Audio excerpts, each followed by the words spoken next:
Je vous salue. Je suis une femme qui poursuit une carrière épanouissante en tant que cuisinière. Cette année, je me suis mariée et je savoure les joies de ma vie de jeune mariée. Lorsqu'il s'agit de parler de mon passé, j'ai tendance à le garder pour moi dans la plupart des contextes sociaux. Mon cercle d'amis est limité et, à moins que quelqu'un ne soit extrêmement proche de moi, j'ai l'habitude de décrire mon éducation comme étant plutôt ordinaire. Pourtant, mon enfance n'a pas été de tout repos. Malgré cela, j'ai eu la chance d'avoir quelqu'un qui m'aimait beaucoup, mon grand-père, qui était ma seule famille. Dès mes premiers souvenirs, mon grand-père a été mon compagnon de tous les instants, m'entourant de son affection et de sa protection. Sans mes parents, je vivais comme un orphelin. Mon grand-père travaillait comme ouvrier sur des chantiers de construction pour subvenir à mes besoins. En grandissant, il a fait divers petits boulots, comme ramasser des vieux papiers pour les vendre ou vendre des fruits et légumes dans son camion. Pour cette raison, je n'ai pas de photos de bébé.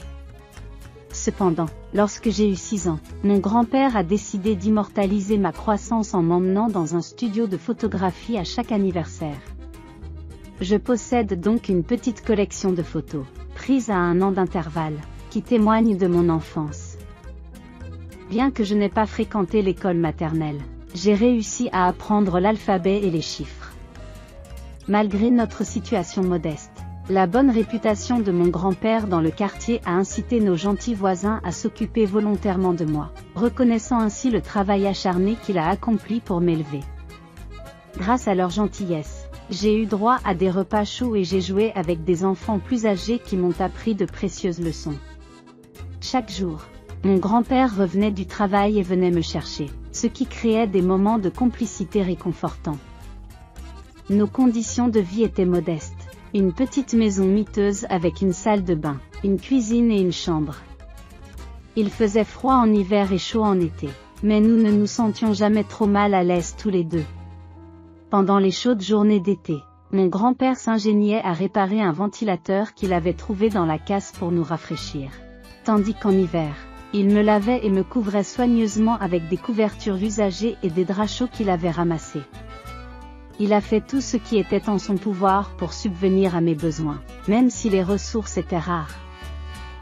Le quartier où mon grand-père et moi vivions était très uni et solidaire. Même s'ils étaient confrontés à des difficultés similaires, nos voisins avaient plus de chance que nous et nous ont généreusement offert leur aide.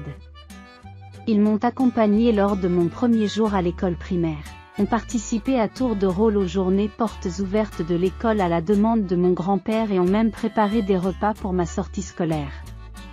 En retour, mon grand-père, habile de ses mains, réparait les appareils ménagers cassés en signe de gratitude. C'était un environnement amical. Mais comme dans toute communauté soudée, les commérages étaient inévitables. Mon grand-père et moi étions souvent l'objet de curiosité et de spéculation. Les gens étaient naturellement curieux de savoir pourquoi mon grand-père m'élevait dans des conditions aussi difficiles. Tout au long de mon éducation, il n'a jamais rien révélé sur mes parents. Lorsque je posais des questions, il se contentait de dire qu'ils étaient décédés peu après ma naissance et qu'ils étaient partis pour le paradis. J'ai donc grandi en croyant à cette explication. Au fur et à mesure que j'avançais dans les classes supérieures de l'école primaire, j'ai commencé à entendre d'autres histoires sur mes parents, principalement de la part de voisines. Ces récits contredisaient ce que mon grand-père m'avait dit. Elles affirmaient qu'il ne s'était jamais marié et qu'il n'y avait aucune trace de mon père ou de ma mère. L'absence de photos de famille ou d'informations sur ma grand-mère ajoutait à la confusion. À l'entrée au collège, la puberté a fait son apparition, accompagnée d'un sentiment de rébellion et de doute croissant sur mon identité, étant donné que je ne vivais qu'avec mon grand-père. J'avais envie d'en savoir plus sur mes parents et leur passé. En 9e année, j'ai finalement trouvé le courage de confronter mon grand-père à ce sujet. Grand-père, j'ai besoin de la vérité. Où sont mes parents? Sont-ils vivants ou sont-ils décédés? Pourquoi n'y a-t-il pas de photos d'eux ou de grand-mère? Les voisins disent que vous êtes ici depuis longtemps. Mais personne n'a vu grand-mère. Est-ce que tu me caches quelque chose? J'ai interrogé mon grand-père avec une intensité qui ressemblait à un interrogatoire. Mes émotions m'ont submergée et les larmes ont commencé à couler. Mon grand-père m'a répondu par des paroles réconfortantes. Patty, je suis vraiment désolé. Une chose que je peux t'assurer, c'est que tu es ma petite fille, quoi qu'en disent les autres. Tu es ma petite fille et je t'aime plus que tout. La vérité, c'est que ton père et ta mère n'ont pas pu t'élever. Alors ils t'ont laissé devant ma maison et sont partis. S'ils sont encore en vie, ils reviendront te chercher. Il a montré un petit bracelet en guise de preuve, en disant, il était avec toi quand tu es né à l'hôpital. C'est ce que tes parents t'ont laissé. Le fait de voir le bracelet a quelque peu atténué ma curiosité. S'il était vrai que mon père et ma mère m'avaient abandonné, je trouvais du réconfort dans le fait que mon grand-père m'avait élevé avec amour. À partir de ce jour, j'ai commencé à reprendre le contrôle de moi-même, émergeant progressivement des turbulences de l'adolescence. L'université n'était pas une option pour moi en raison de nos difficultés financières, et je ne voulais pas accabler davantage mon grand-père. Alors j'ai décidé de m'orienter vers une carrière avant même d'entrer à l'école secondaire. J'ai choisi de devenir cuisinier parce que je voulais faciliter la vie de mon grand-père, ai-je expliqué. Mon grand-père m'a proposé de faire tout ce qu'il fallait pour financer mes études supérieures, mais j'ai tout organisé à l'avance pour qu'il ne se sente pas coupable. Dès que j'ai commencé à fréquenter le lycée, j'ai profité d'un programme de formation professionnelle organisé par l'école pour apprendre à cuisiner et j'ai obtenu plusieurs licences. J'ai trouvé un emploi un mois avant d'obtenir mon diplôme et, une semaine après l'avoir obtenu, j'ai reçu mon premier salaire. J'ai décidé de fêter cela en achetant un steak, même si je n'avais pas les moyens d'aller au restaurant. Lorsque je suis rentrée à la maison avec des légumes et de la laitue pour agrémenter le repas, mon grand-père a été agréablement surpris. Je lui ai présenté une enveloppe contenant l'argent restant après l'achat du steak, en insistant sur le fait qu'il s'agissait de son argent de poche. Mon grand-père a hésité à accepter l'argent, mais j'ai insisté, le menaçant de quitter la maison s'il refusait. Finalement, il a accepté l'enveloppe en pleurant et l'a placée dans son livre qu'il chérissait tant. Partager un steak avec lui a été pour moi un moment spécial et réconfortant, car j'ai ressenti un sentiment de fierté d'avoir pu faire quelque chose pour lui pour la première fois. Nous avons bavardé joyeusement tout en dînant, savourant ce temps précieux passé ensemble. Cependant, notre moment de paix a été interrompu par un coup frappé à la porte tard dans la soirée. Mon grand-père s'est demandé qui pouvait bien venir à une heure pareille et je suis allée ouvrir la porte. À ma grande surprise, 2 policiers se tenaient là. Ils se sont enquis de Richard O'Leary, ce à quoi j'ai répondu qu'il s'agissait de mon grand-père. Ils m'ont ensuite demandé si j'étais Patty Roland, ce que j'ai confirmé. Ils nous ont informé que nous devions tous les deux les accompagner au poste de police. Confuse et désireuse d'en connaître la raison, j'ai demandé pourquoi. Leur réponse a été choquante. Mon grand-père était accusé d'avoir kidnappé un enfant. Je n'arrivais pas à comprendre pourquoi mon grand-père au grand cœur était accusé d'un crime aussi terrible. J'ai protesté avec véhémence, clamant son innocence. Malgré mes protestations, la police a insisté pour nous emmener au poste. Cette nuit-là, nous sommes montés ensemble dans la voiture de police et avons attendu à l'endroit désigné. Étrangement, mon grand-père est resté calme tout au long de l'épreuve. Au bout d'un certain temps, les policiers sont revenus avec une femme d'une 50aine d'années et un couple qui se tenait par la main. La femme s'est approchée de nous, les larmes aux yeux, et m'a serré fort dans ses bras. « Patty, c'est maman, je suis ta mère », s'est-elle exclamée. J'étais complètement déconcertée et choquée d'entendre le mot maman après tout ce temps.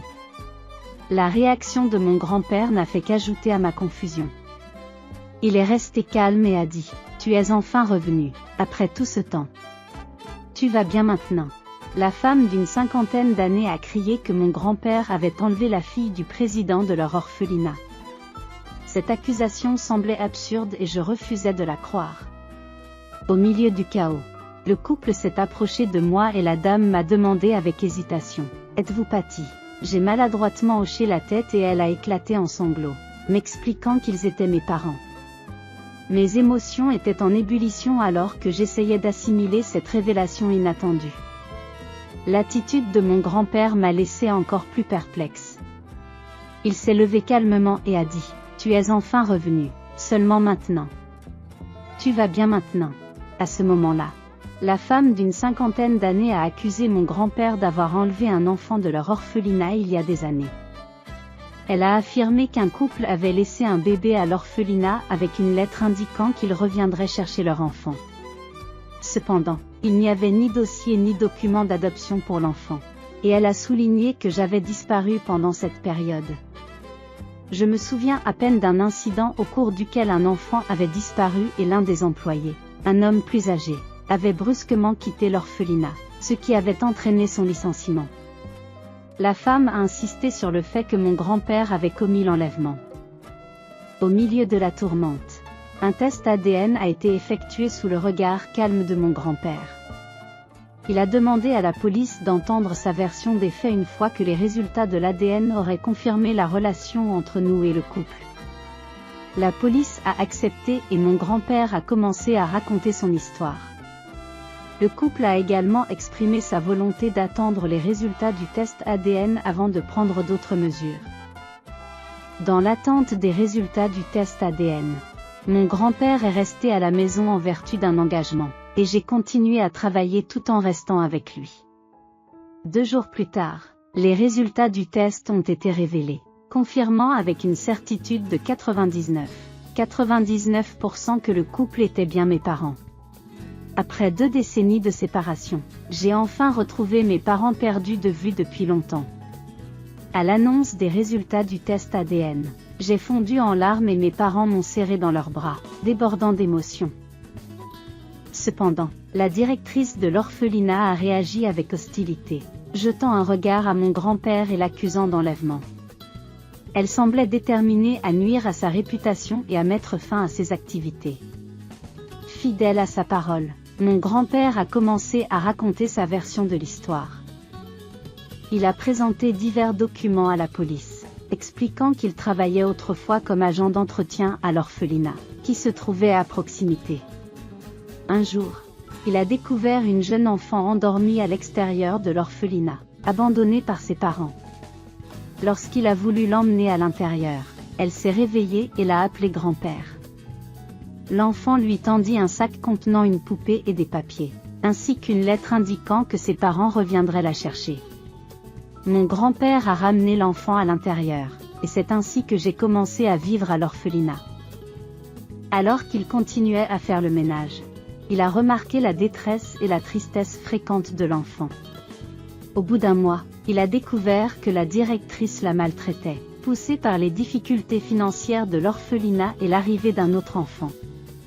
Mon grand-père a supplié la directrice de mettre fin au mauvais traitement, ce qui a conduit à son licenciement lorsqu'elle a refusé de céder. Soucieux du bien-être de l'enfant, il a décidé de m'élever comme sa propre petite-fille, tout en sachant qu'il s'agissait d'une situation éthiquement complexe. La police et moi-même sommes restés dans l'incertitude après avoir entendu son récit. La directrice de l'orphelinat est restée inflexible, affirmant que mon grand-père mentait pour la diffamer. Cependant, mon grand-père avait un atout dans sa manche, un témoin nommé Madame Kimberland, qui travaillait à l'orphelinat à l'époque. La police l'a rapidement recherché et son témoignage, associé aux photographies qu'elle avait prises de mes mains blessées et des blessures causées par le directeur, a corroboré la version des faits de mon grand-père. La vérité a éclaté plus tard dans l'après-midi, ce qui a conduit à l'arrestation du directeur pour maltraitance d'enfants. Lorsque j'ai retrouvé mes parents, j'ai appris qu'ils avaient eu du mal à me retrouver. Une fraude financière avait laissé mon père sans ressources, ce qui les avait conduits à me laisser à l'orphelinat. Lorsqu'ils ont tenté de me récupérer une fois que leur situation s'est améliorée, j'avais déjà disparu et je n'ai jamais été enregistré à l'orphelinat. Ce n'est que lorsqu'ils sont revenus récemment que le directeur a évoqué la possibilité que mon grand-père soit impliqué dans ma disparition, ce qui les a incités à le dénoncer à la police. Malgré les difficultés qu'ils ont rencontrées, Je n'ai pas gardé de rancune à l'égard de mes parents. J'ai ressenti un mélange d'excitation et d'anxiété à l'idée de les rencontrer enfin.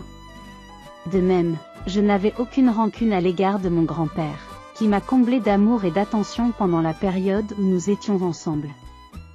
J'ai compris les circonstances qui l'ont amené à m'accueillir comme sa petite fille et je lui ai exprimé ma gratitude pour son soutien indéfectible. Mes parents l'ont abondamment remercié, reconnaissant que j'avais bien grandi sous sa tutelle. Finalement, mes parents ont convaincu mon grand-père de vivre ensemble comme une seule famille. Il leur a fallu s'adapter, mais ils ont fini par acheter une maison séparée à côté de la leur pour mon grand-père et moi. Nous avons commencé à vivre confortablement ensemble, à partager les repas, à regarder la télévision et à tisser des liens comme une famille aimante. Avec le temps, je me suis mariée et mes parents ont rejoint mon grand-père dans notre maison. Nous sommes devenus une famille unie, sans aucune gêne ni embarras. Pendant ce temps, la directrice de l'orphelinat a dû faire face aux conséquences de ses actes, car elle a été poursuivie en justice par mes parents. J'ai dû assister à la procédure judiciaire, au cours de laquelle j'ai rencontré mon mari, qui travaillait sur l'affaire en tant que procureur. Il a découvert toute mon histoire et a admiré l'abnégation de mon grand-père qui m'a élevé comme sa propre enfant. Cette prise de conscience m'a souvent fait réfléchir à l'extraordinaire acte d'amour et d'attention de mon grand-père, qui m'a valu le plus grand amour et le plus grand respect. J'espère que mon grand-père jouira d'une bonne santé et d'une longue vie. J'exprime ma sincère gratitude à tous ceux qui ont écouté mon histoire. Votre soutien, vos commentaires et vos j'aime sont inestimables pour moi. Je vous souhaite à tous une journée remplie de joie et de chance. Je vous remercie.